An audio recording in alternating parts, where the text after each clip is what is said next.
we can't get it. But you see how much kidnappers are taking from victims. My thing is, government will all stakeholders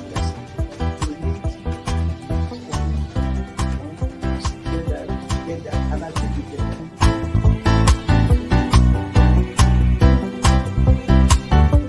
The 3% for the oil producing community is too low. But the support that is needed, and once you get the support, your airline people will blossom. This is Nigeria. You need to give people sense of belonging.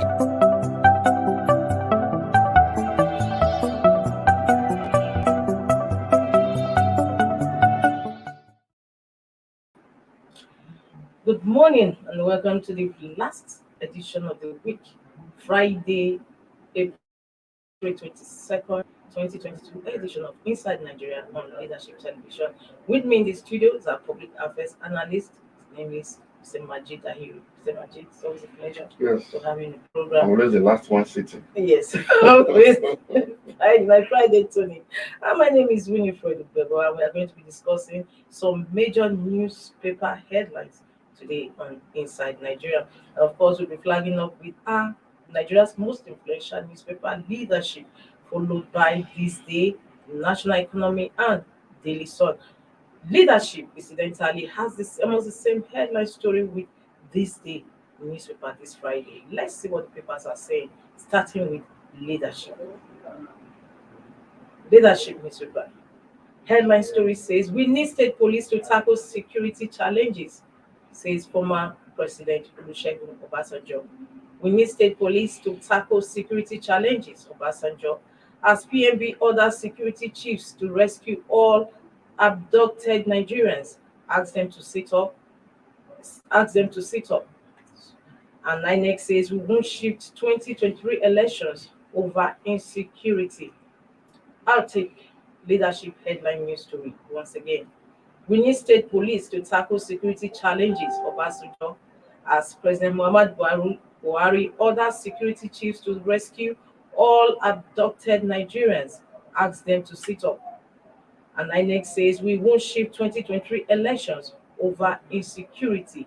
And we're moving over to THISDAY for the same security story. THISDAY newspaper. President Muhammad Buhari says military not doing enough to end insecurity despite logistics provided. Military not doing enough to end insecurity despite logistics provided. Fear situation may linger except cities over invasion.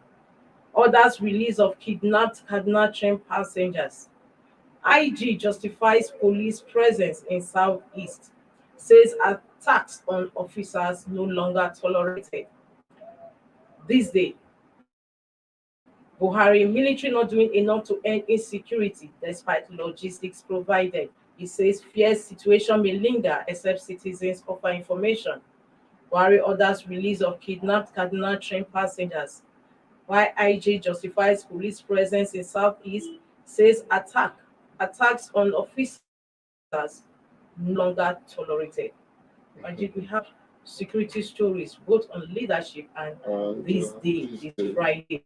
So what do you want to say? Because Leadership that state police is needed to curtail insecurity. And here we had the situation whereby the president obviously does not feel comfortable with state police, and the National Assembly lawmakers actually removed state policing from the ongoing constitution amendment. What do you have to say about that? Desperate times sometimes require desperate measures. I was one of those who also had my reservation about state policing and the need to the sector to avoid the abuse of state police by state governments. I still have that reservation, but that is not to say that the concept of state policing itself is not ideal. It's not. When you have challenges as a nation, you must always adapt to new methods and means of securing your territory. Now, what I will not want to happen is, let us not just create state police just for the purpose of creating state police, and it ends up as inefficient as the federal police. So I think the first we need to do is to first reform and strengthen the federal police force. First. Okay. It's very But important. in a nutshell, what do you think needs to be done to reform the Nigerian police? Well, They change the uniform. Sorry, thinking that maybe the uniform the hood would, doesn't make a maybe monk. portray them in a light The turban does not make an stars. So changing one was not the issue. The issue is how the police itself is structured and its operations.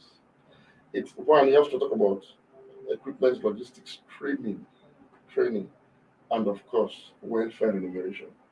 These are things you need to do. And you have to depoliticize the police force. Stop the political interference in how the police force is managed. Make recruitment and entry into the police force strictly merit-based, without prejudice to federal character. In essence, federal character and any other form of affirmative action is not mutually exclusive with competence and merit. That is, if you want certain number of people part of the country, those people must merit to be the police force.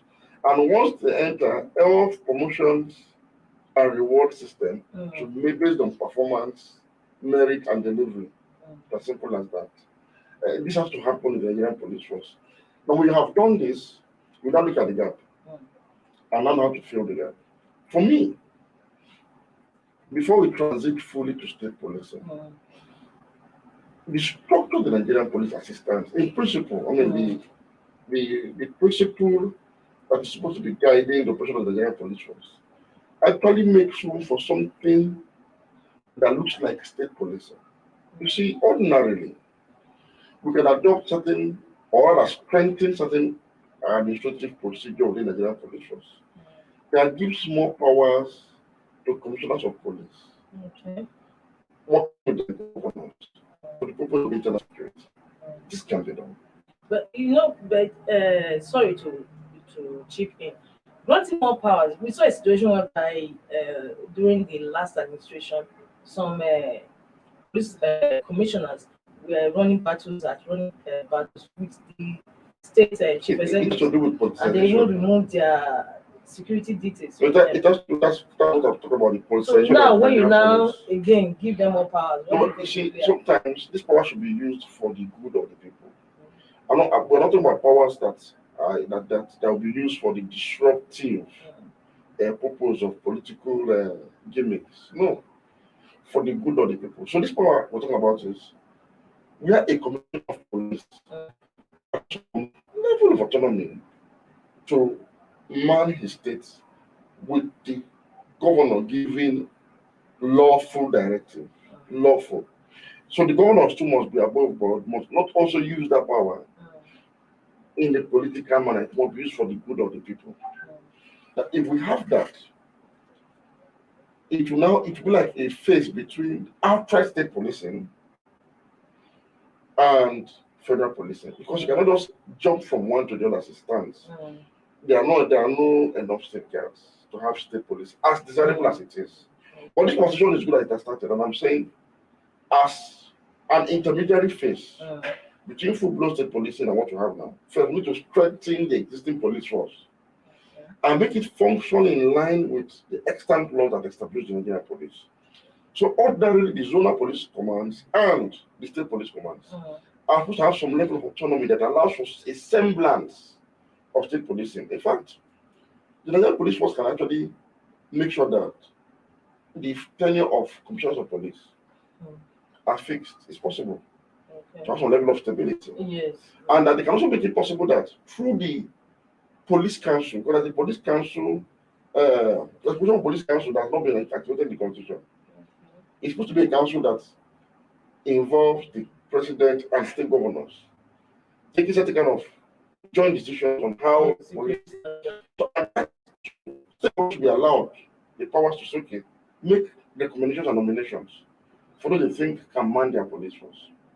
In fact, if this happens, state governments can now use their security votes now to expand police facilities, build new police posts, equip the police force, if possible, even add to the salaries of police officers that are posted to their states, to create a unique police command for states. like it's done in with NYC.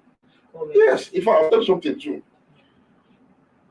Shell, as a company, I know for a fact that Shell has certain police officers that are deployed to Shell.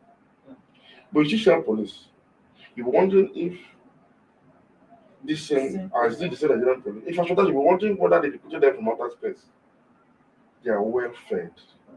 Their welfare is top notch. I lived in an area before in Lagos where we had a whole condominium, as it's like a cluster of buildings that was actually leased to house police officers that are attached to Shell.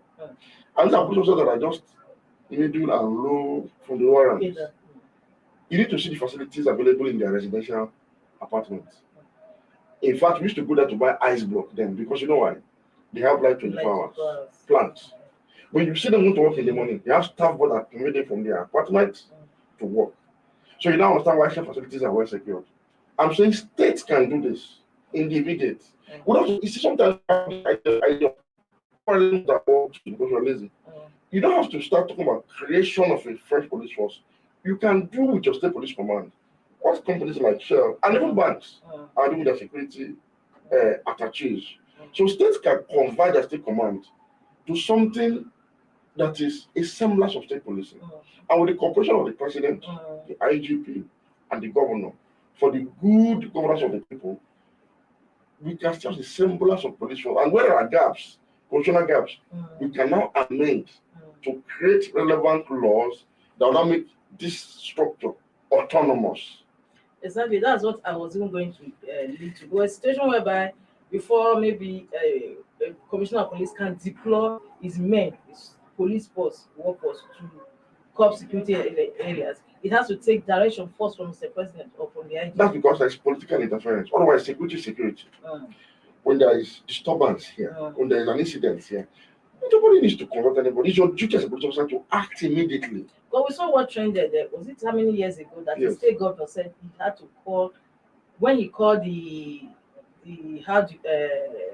hierarchy, and they said their hands are tied, they had to call Mr. President and he was put on hold by his chief of staff that is because for hours. That is because there is political interference. That in itself is supposed to be an impeachable offense. You said we're not the serious people. You should not deploy or misuse or misapply state security apparatus in that manner. It should be automated. You see, when there's a problem, it is the duty of the governor to coordinate and call and give the necessary support. The police does not even need the governor's order to go after crime and criminality. In fact, if the governor tries to intervene by telling one to go, it's an offense on the part of the governor. The governor should be impeached as well, because you actually obstructed justice. What that the president did, if indeed the governor was saying the truth, was obstruction of justice. It's obstruction of justice. We saw that during the harassment crisis. Yes, I think that was what was. That's what I'm saying. We shouldn't politicize the use of state police. And it comes back to what I always talk about. A leader, a political leader at whatever level, to be able to secure any part of the country, must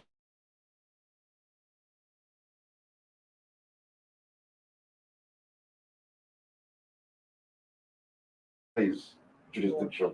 Because he will always place his ethnic and religious interests over the common interests of all other people within that jurisdiction. So all of this is must be tied together. Because if you have state police or somebody who is also not a nationalist at any state level, he will use state police in a manner that will aggravate crisis. So it's not just about state police. Yes. It's a given. I mean, you have to decentralize police power, no doubt. But let's not just rush into a fire brigade approach. Let us have a systematic approach to this issue. If you don't fix the federal police, the state police will end up like the federal police. So you would have simply created in the states 36 versions of the central police. So I don't know, you have no solution.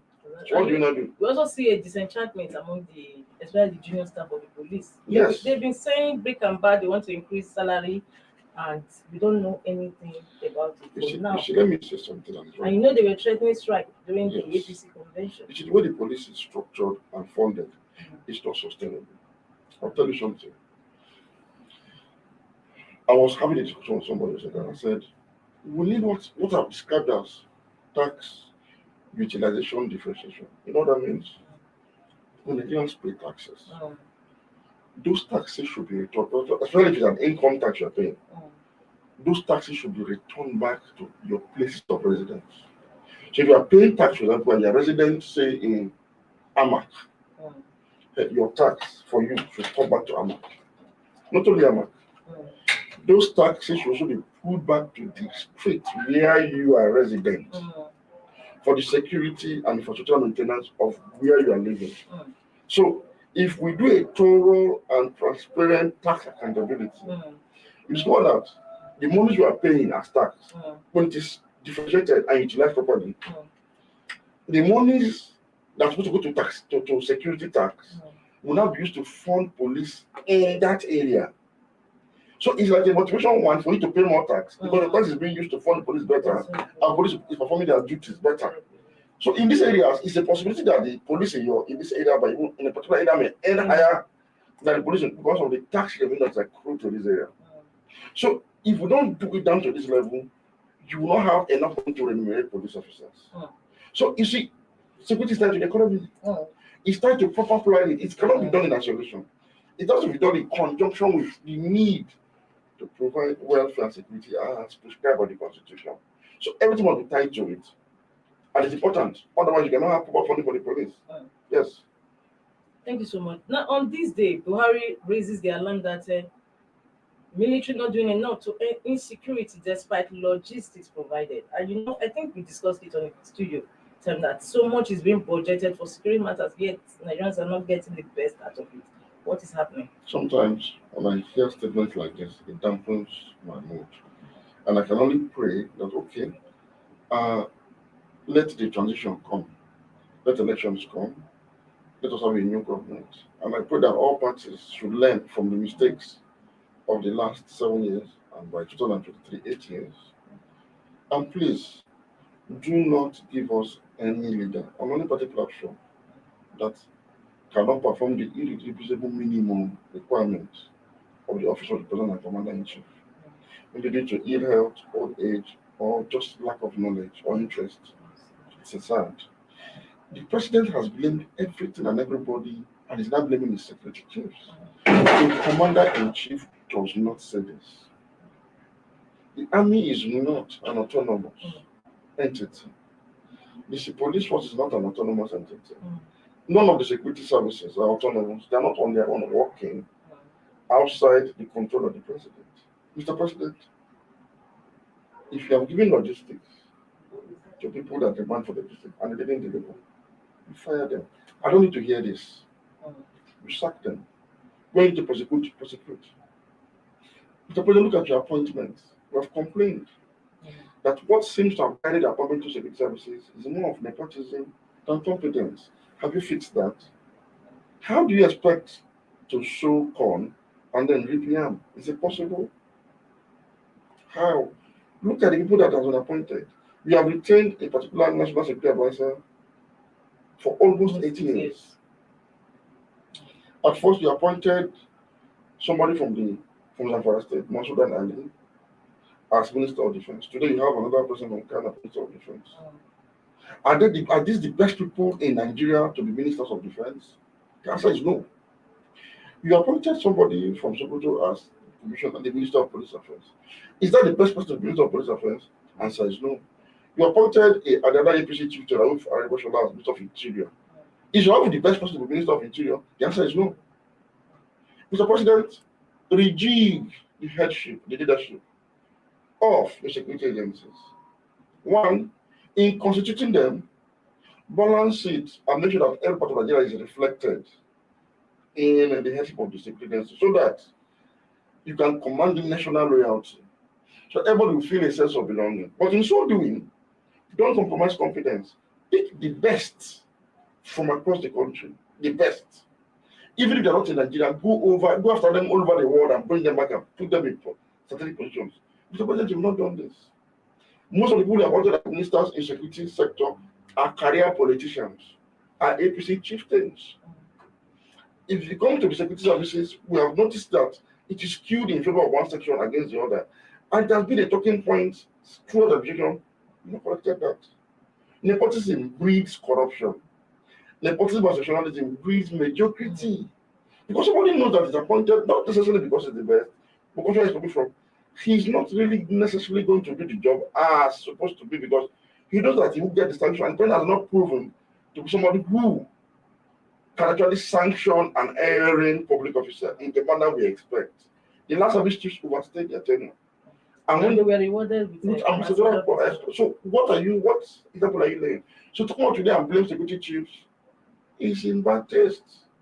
No, you are the commander in chief. A soldier is as good as his commander in chief.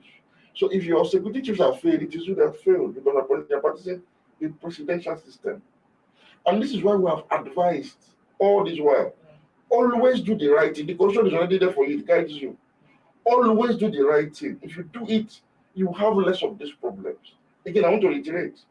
The people that the president has appointed into this position, are they the best people in Nigeria to do this job? That's the question. What is the criteria? What is the condition of service? So are they the best? Definitely they're not the best. If not, we'll be getting the kind of performance we're getting today. So if you have given logistics and provided for that, they're not delivering. Mr. President, we should see your anger by you firing them. Yes, and replacing them. And whoever has responded to these logistics, you prosecute. It's as simple as that. And one of the writers too on THISDAY news headline story says orders release of kidnapped Kaduna train passengers to the bandits. So I don't know how you are going to. I don't know how you order the release. Since I heard the news yesterday, I've been like, how? So I don't know. Again, let me also say this. There's just something I've observed about the president's military engagement or security engagement. But when they're having a security meeting, it's announced ahead. Oh, so they are going to have a security meeting. And they show pictures of and videos of coming in and going out. And the part that they give press conference. As if it's a ceremonial gathering, something that looks like a Council of State meeting. No. As commander in chief, your security meeting should be probably every hour if you need to be. This public do not need to know you're having meetings. But it's expected that you be having meeting around the clock, where necessary. So I expect that normally, once there's an issue, clarification, the president will summon all relevant security chiefs to the villa for meetings regularly. He also goes to the field to monitor what's happening in the field. It should be a routine. It should be something that there will be an attack. An announcement, an attack first. Usually when an attack then there'll be an announcement. like Kaduna State Governor said that is when then there'll be a meeting, then you come out and say you've ordered. No. These orders should be done all the time. And where somebody feels to carry this order, he should be replaced. If you've had somebody as NIA Director General since your administration and he's still the NIA, and he's still the NIA Director General, it means intelligence is failing. Why not change the person? Why not change your DSS head? Why not change your IGP? Why not? I don't understand. Why are we not doing the right thing and now expecting the right thing to happen? Yes. So he has not done the right thing. Even through his appointment, he has not done the right thing. He has not. There's a saying that it's only a fool that keeps doing the same thing. And there's not a different outcome if you have not done the right thing. If not. So some of our security chiefs speak as if we're in a marketplace. How can the IG say he's justifying police assault? It says attacks on officers no longer tolerated. Was it ever tolerated?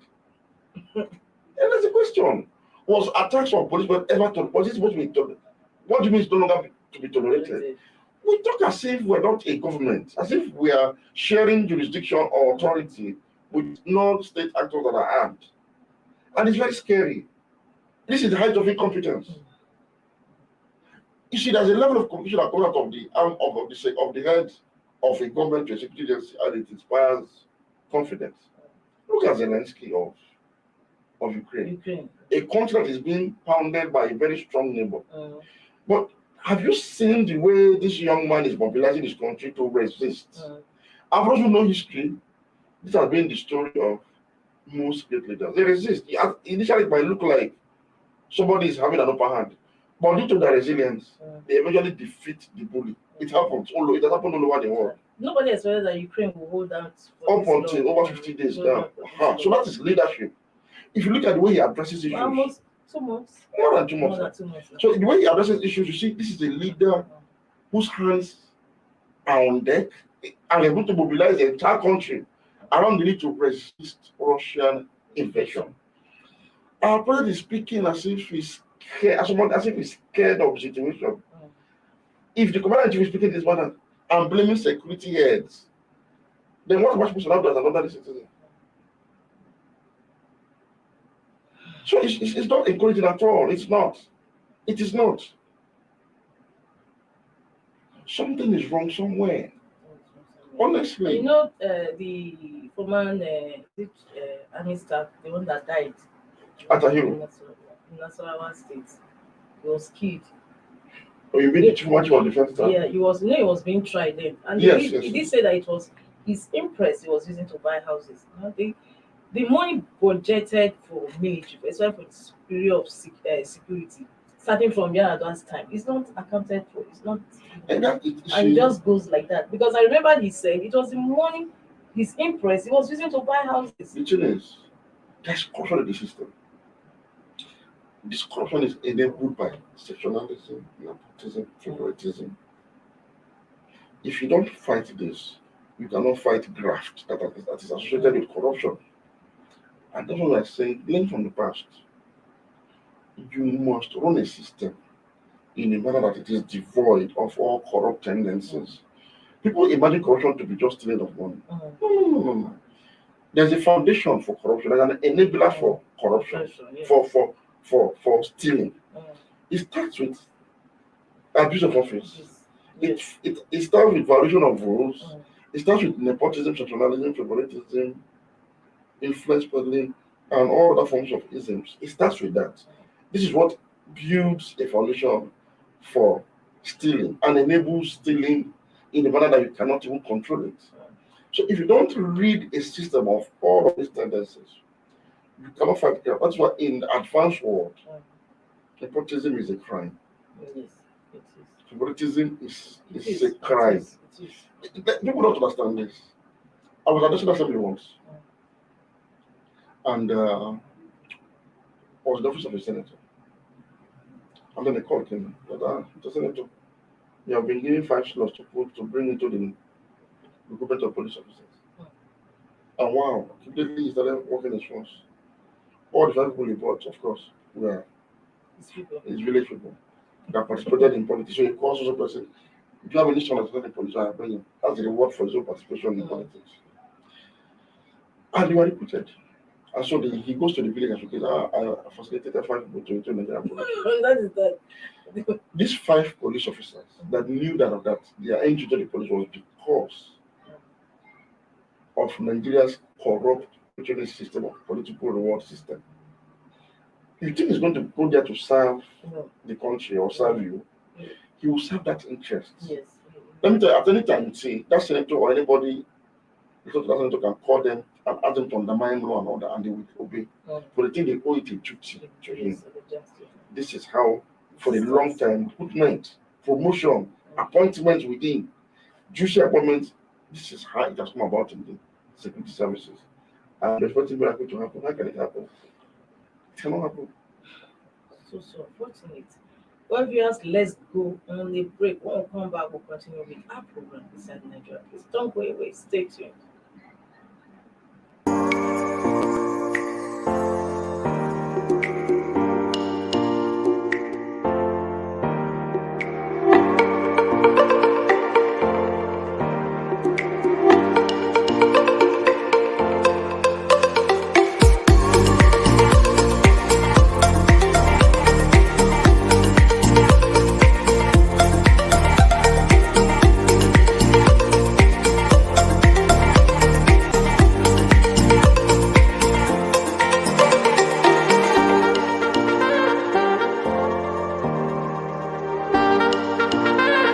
For sponsorship and advert placements, please contact 080-3688-6158. Last Word Leadership Podcast Studio. You have the last word.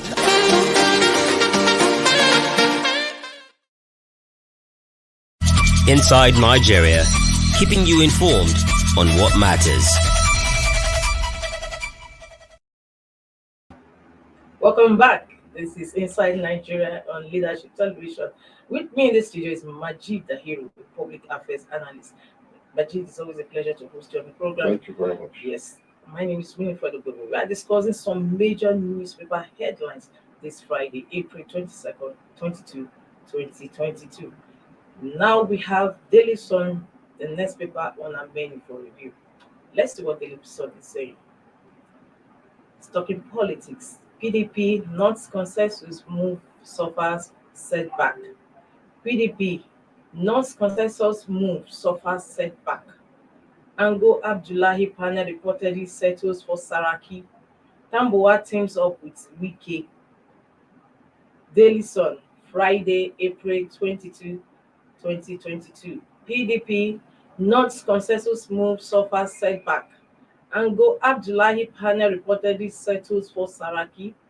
Tambuwa teams up with Wike. How do you see this? I remember our last position on this matter, Yes. and I told you that Incidentally, APC doesn't have that kind of problem. they have because resolved it they along. have I resolved told it you so that well resolved. the And APC it's for once, APC got it right. APC is ahead of the PDP as we speak Yes, on that matter. on that matter. APC has won their presidency to the south. And you don't see any northern except Yaya Bello. Who's an outsider to the establishment. Yes. So it's Yes. understandable. But those you expect would have been contesting are all supporting 1 or 2% from the south. Yes. If you look at Amici, you see somebody like Senator Lincoln, you see someone like Governor of that south Plateau, some people like Bindo, Jibola Bindo of Adamawa, queuing up behind Senator Governor, former Governor Amici and Minister Amici now. Tinubu, you have Kanduje, you have Kashim Shettima, a lot of them queued up behind Tinubu. Mamako. Now, if you look at Osibajo, you have so many people too. Among the younger governors, among the younger PDP APC members in the north, they seem to be rooting more for Osibajo, and that is how. So you see, this is honor. It's honorable to do this.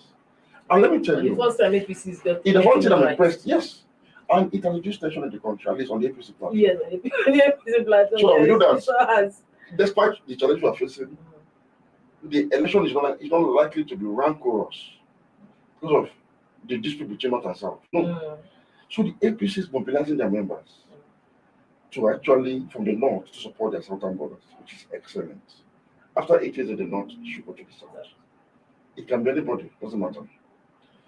The PDP, on the other hand, didn't prepare for a day like this. I know I was emphasizing it. There were a lot of them came out from the North and wanted to run. And unfortunately, when it dawned on them that the PDP strongest hold is actually the South. Southeast, South, parts of Southwest, and then the so-called Middle Belt areas. Yes, it used to be PDP stronghold. PDP stronghold. Benue, Taraba, Plateau, these are areas that you have PDP stronghold. And then South and South. Not even up to now. Because if you go to an election, you have reps, senators, governors from each of these areas. Now, and these people are saying it's the turn of the South.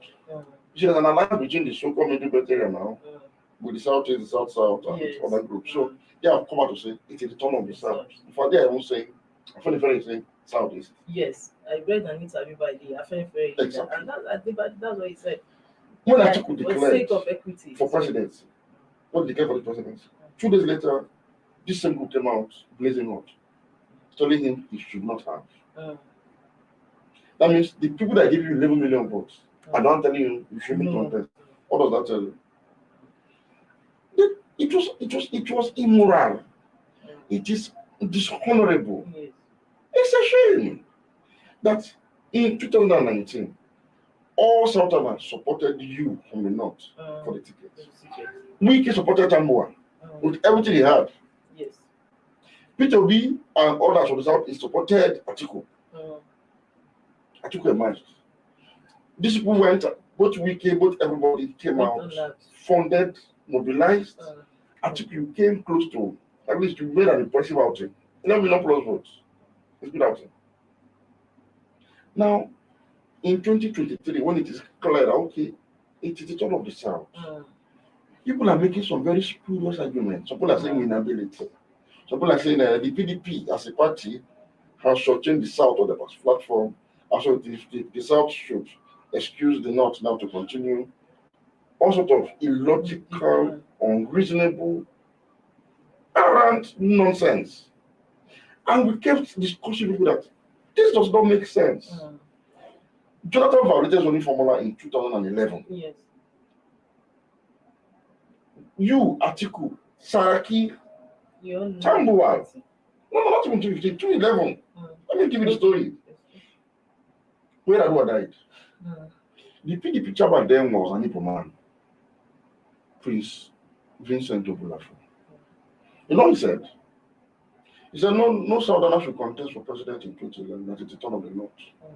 That is honor. That is what went to Jonathan. But Jonathan wanted to contest. So Jonathan removed Obulafo from party chairman. They brought in Nwodo. Okay. Nwodo, unknown to everybody, was working for Atiku, the Northern consensus candidate. When Atiku and co protested, Ali Bush wanted to contest, Babangida wanted to contest, Yes. Atiku wanted to contest, Asaraki. So the sort of a committee that was chaired by Adamu Shiroma. So the North within the PDP came out with the consensus candidate. No, it's Atiku. Okay. Atiku was the candidate of the North from the four of them. I also remember that the four of them had Southerners as their GG campaign. Because Southerners also felt, no, it's not right for us to take over what is the North tongue.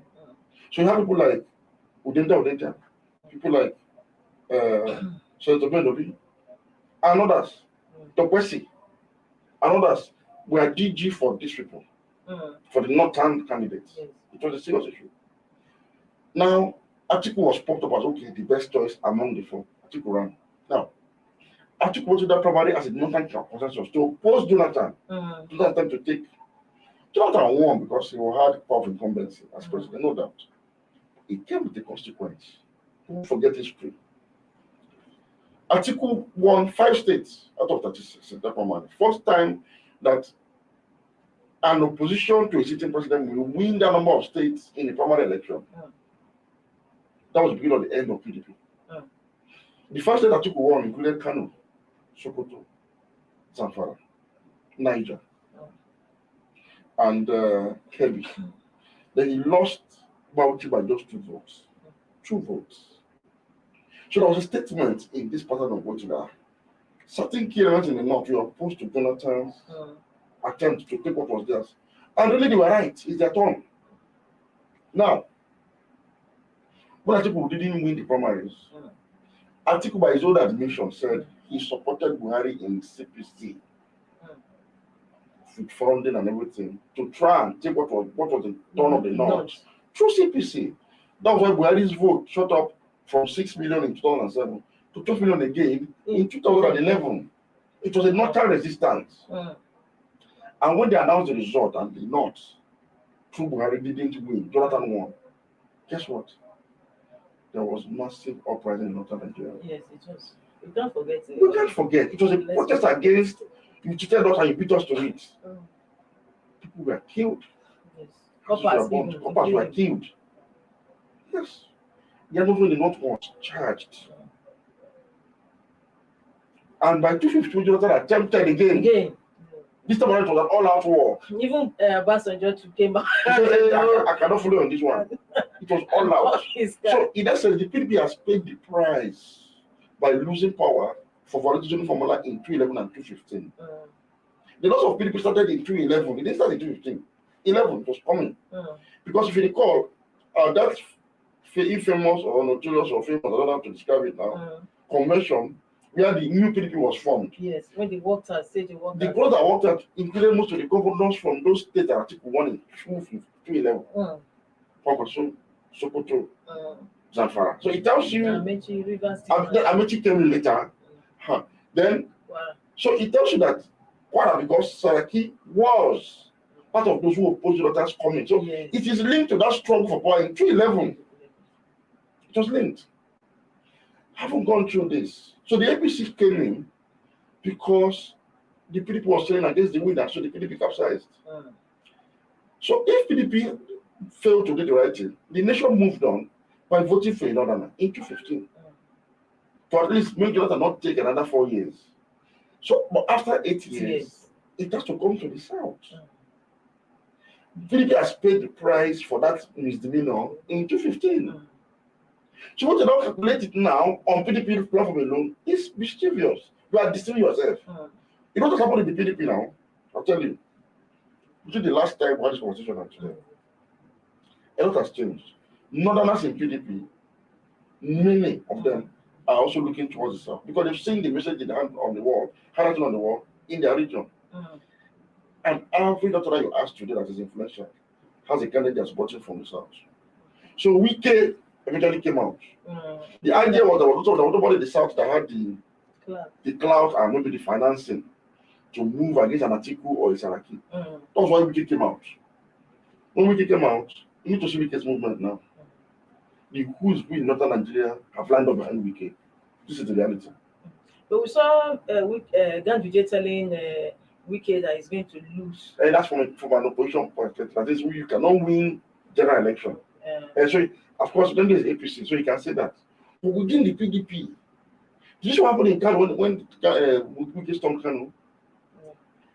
If you look at Wike's entourage, you see governors, you see former governors, you see former ministers, you see service senators, you see petty, you see those are own structure across the state. If you know those are actually control PDP for the king of the states, they're mostly behind Wike. Because in the North knows one thing. The North is not shifting part of the South because they love the South. No. But don't understand that we've gotten to a tipping point. And that to see what is left of Nigeria's national unity convention is to just see part of the South. That's where oil is coming from. And let us actually sit it down there. So that let us actually stay out Nigeria. Because the North is not ready for a broken Nigeria, economically and socially. They are not. The last 8 years have been a waste. And so, without oil revenue from the South, the North cannot survive for now. Even without all the potentials it needs to survive even more than any other country in the world, it has not been developed. So, this is like they are not ready for the eventuality. And with the resolve by the Southern governors at Asaba Declaration, so that it's like it shook the entire country and they not got the message then. This will have united across party lines, religious lines, and they are demanding for presidency. We cannot play with this people. We are landlocked with access to the sea, access to the sea is to the South, oil release from the South, taxes from the South. So what are you talking about? Any little disruption in oil production or paralyze the region of northern Nigeria, we fought to Boko Haram and bandits. They become government overnight. So we want to risk that for what? That is the thinking in the North. But the thing is, they're going to choose one person in the South that they think is detribalized. Is nationalistic enough to hold us together and not visit upon them what their own person is visiting upon the others. So that's why you see, somebody has said that the person that person has not declared yet. The truth is, there is strong insinuation. I don't know how true. I don't have the facts. But as this talk going around, that to balance that 4-year deficit that Jonathan took in 2011 to 15, the same Jonathan was brought back to do this one time. It should be brought back and balance it. So it's not to the North. I don't think the South will be pretty. What is the thinking? If I don't tell you this, among some strong APC stakeholders, that's going to be the compromise that will prevent Northerners from voting for another candidate or another party because you have just for it to come back. That issue is there.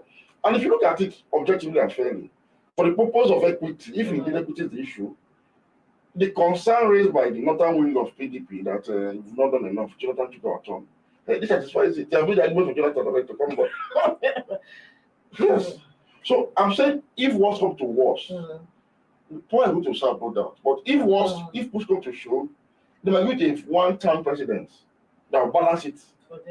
And somebody who they can trust will not rock the boat. Another person is actually Goodluck Jonathan as it stands.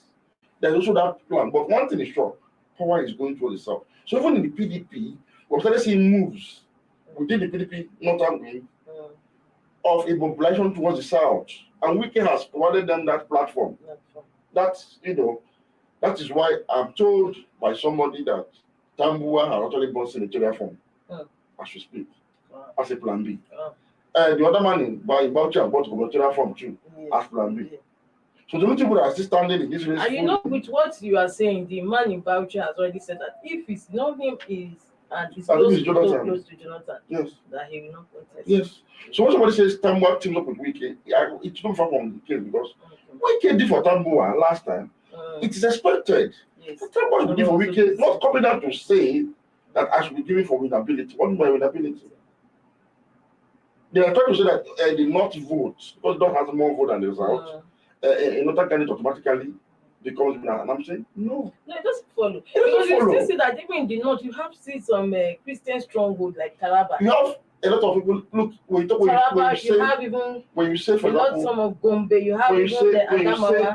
the votes in the North, in the North particularly is larger than the rest of the country. That vote is not only of the Aboriginal people. Not Nigerians from Southern origin that are part of that vote. Yes, The same you have Northerners that are part of the vote in the South. Yes. So all I said is let us stop this grandstanding. We need unity. So it was wrong for the PDP in the first place not to have put itself on order towards a certain presidency. And now they have almost been derailed and the wiki has come out. But back to what Gaduje said, Gaduje is right in a way. It's unlikely that the wiki will be saleable as a candidate of the PDP. It will be seen as a joke, taken too far. Yes, this is the reality. Okay. So the PDP is playing this game in a way that will favor the APC, and the APC will likely form the next government without taking the election. Again. Because look at the lineup of Southerners in APC. Look at Osibanda. Look at Tumala. Amici. No matter how you look at it, Amici has one or two achievements to his name. Really? You think so? Amici actually started and completed the Lagos Waterway line. So let's face it. Then I understand that most of them that are under the president, you cannot perform above your commander-in-chief, even if you want to. You have to learn a little bit. There are so many others like that. These are not the only people contesting. There are so many other people. People see somebody, for example, as cerebral, as somebody who has what it takes. Stay. So you need somebody of similar pedigree from the PDP. And the only person there that I'm seeing today, and most of them are saying, is P2B. Exactly. With a colleague of mine, we just discussed. It's P2B. So one would have expected the APC to PDP, prop up to do what APC did in 250. You know they did? In 214, people who have structure. No structure which you are going to spend. That's structure. It was terrible. It was. I think it was Amechi. Bari had no structure. Bari was just seen as the ideal person that Nigerians seems to want to like this time around. They said the problem then was national insecurity in the country, corruption, just two. Yes, so who best solve this problem? The general corruption Caesar. So people wanted him in the public. We had no structure. So what did these people do? They wanted to win an election. So these people came together and put him up, packaged him very well, and so he won. Today, it has come to our realization that, bros, we need economic managers. No people that don't know how. We need people that are decent, that are incorruptible, that have integrity, but in addition to all of this, must have economic know-how, must be democratic in nature. So who is this person? That's why Osibanda is also making the waves on this side. Also, that it should have been P2B. P2B in the last 5-6 years have been able to put himself out there as an incorruptible, prudent manager of public resources. But that's no structure because such a person cannot have structure. You see what somebody does not have structure. How can you have structure? You can't. But it would have been nice if they pit these two against each other. It would have been nice so to see how one would have expected the PDP, the weak case of this world, to have used this momentum he's having now and rally behind P2B. Pop P2B up. Give him where he's lacking. P2B comes across as a bit provincial, not very exposed, no doubt. Prop up a very strong, exposed, elderly vice president from the north to push him forward. Do the same thing for Sibanjo so that we can have two good choices to choose from. The And but the PDP is not doing it. That's why Ganduje gave a critical that you are not going to win the election, but you'll be a good loser. However, Ganduje was also talking from that. Remember that both of them locked horns for Seriously. Edo. They were both campaign teams Of course. for each other. And of course, Wike won him in a landslide. Yes. So I don't think he has also gotten over it. That's No, why no. he told Wike, you are going to lose. He took a jab at Wike. So, but in You are going to reality, lose. It doesn't, because at the end of it, it's only one slot anyway. yes. So it's So the better PDP should have been to more tactful. You see, sometimes we don't want to be seen to be giving strategies openly, but I don't know why they're not saying this. This is one man that can help you galvanize as much votes as possible. And even if PDP does not win in the final stage of the election, this man can help you win and retain your stronghold and make inroads into new areas. And even if you lose, the PDP would have been seen to have lost gracefully with a credible candidate. That's why I also expected that maybe Article 2 that also have I think should have been the one supporting PDP now. Exactly. And even just As payback for what he did for you. We are running out of time. Lastly, let's look at the last paper we have in our menu, and that is a National Economy, a sister publication. On National Economy this Friday says corruption, Nigeria loses 5 trillion naira at ports, foreign investors retreat. Corruption, Nigeria loses 5 trillion naira at ports, foreign investors retreat. That is the headline story on National Economy this Friday. Nigerian ports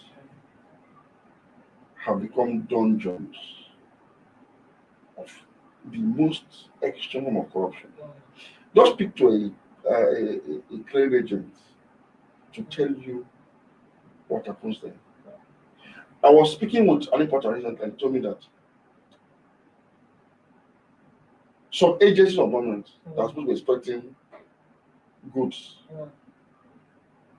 in the course of inspection, after extorting from you, they will steal your goods. Yes. They cannot get goods out of the ports and it's completely not possible. Extortion at it's like a fixed price, openly. There's the amount you pay to customs, what you pay to SON. It's fixed. There's no long story. This is in addition to the high rate of tariff. Need to pay cover. Then have you seen the road from Tinkan Island into Lagos? In fact, it will take you. It costs you more and takes a longer time to move goods from Tinkan or to into Lagos. Not just even as just for maybe from there to your warehouse and maybe my two or somewhere. That it will take from China to arrive from China itself into Nigeria. It will be cost and time. First, they said there's a deliberate plot to make you pay the money by delaying clearing. So you have to pay the borrowage. The better you manage to get out of the port, if you see the time it takes you, bad, terrible road it takes you, congested road and all of that. So by the time you calculate the time of doing time, everything that you calculate how the cost of everything, it is more expensive than how the cost that bought it and the time it took for it to arrive in Nigeria in the first place. It's that bad. And we have been advised that a port is not supposed to be a revenue generating agency. A port is to facilitate trade. So the money Nigeria will make is from the volume of trade that comes in, that passes through the port. That is where you really make the money. Now we have lost dominance in the maritime sector in the west coast of Africa to other African countries, to Cotonou, to Togo, to Ghana, and to Ivory Coast. We are losing the credit to them because of this problem. So I don't know. The corruption in Nigeria is actually everybody is making a mincemeat of wherever they find themselves. This is my own territory. I need to eat from it. It's as simple as that. So you see, we need a national rebate, comprehensive one. The problem we talk about in the security sector is what you are saying here now. Same thing. So we need a comprehensive rebate, and to take a leadership at the type we talk about. People that will dare to be different. And the process that will throw them up should be one that will not violate their innocence. By getting them to go to unnecessary stress of paying delegates, of That's why the cost of forms is outrageous. It's very, very It's outrageous. outrageous. Very, very outrageous. I think most generally Nigerians have learned their lessons. Unlike 2015 when they said anyone gets Jonathan. no matter what the person presents as Yes. certificate. But I think that this time around, you think so? I think so, but the thing is, the two parties need to enable Nigerians to actually make good that result. Okay, the kind of people they That they throw are bringing. Yes. I don't know what is difficult. I don't know why it's difficult for them to understand this. You can't afford another profligate governance system. on the You Nigeria will can't. We can't. We We just are can't. we're on the verge of collapsing. You cannot. You know, you saw something that was trending yesterday that this subsidy, Yes. 4 trillion subsidy, Yes. that Dangote built his refinery with 4.1 I trillion. saw it. No, the truth is, what you call subsidy in Nigeria is just corruption. It can't be that high. 4 trillion? Somebody somewhere, oh my God. Oh my God. We go save us. Yeah. We go save us. I say mate that viewers, I hope you're also saying amen to his prayers too. God will save Nigeria. That's where we draw the curtain of today's program on Inside Nigeria from Leadership Television. And with me in the studio has been a public affairs analyst, one we can always count on. And his analysis are so incisive and in-depth. Mr. Magic Dahiri, thank you so very much much. for always It's a pleasure. coming around whenever we need you. And my name remains Winifred, but don't forget, have a beautiful weekend. And don't also forget that safety is your is a personal issue. So ensure that you remain safe.